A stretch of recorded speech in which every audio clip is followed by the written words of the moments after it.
Welcome back to another technical deep dive here in the Debug Zone. Today, we're tackling a big question and breaking it down with insights from other users. Hopefully, this clears up some misconceptions and helps you get the answer you need.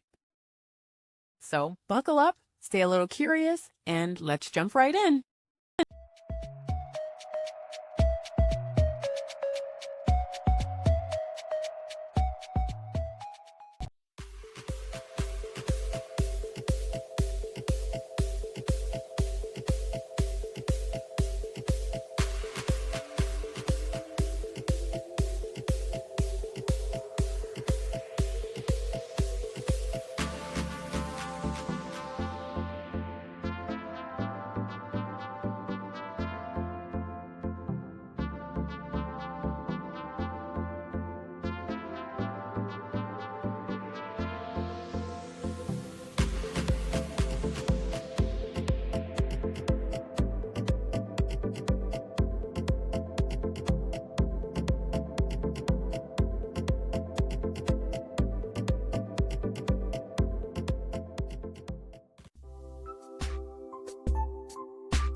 And that's a wrap.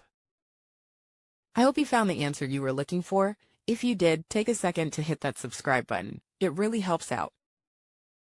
And let me know in the comments which solution worked best for you. See you next time in the Debug Zone.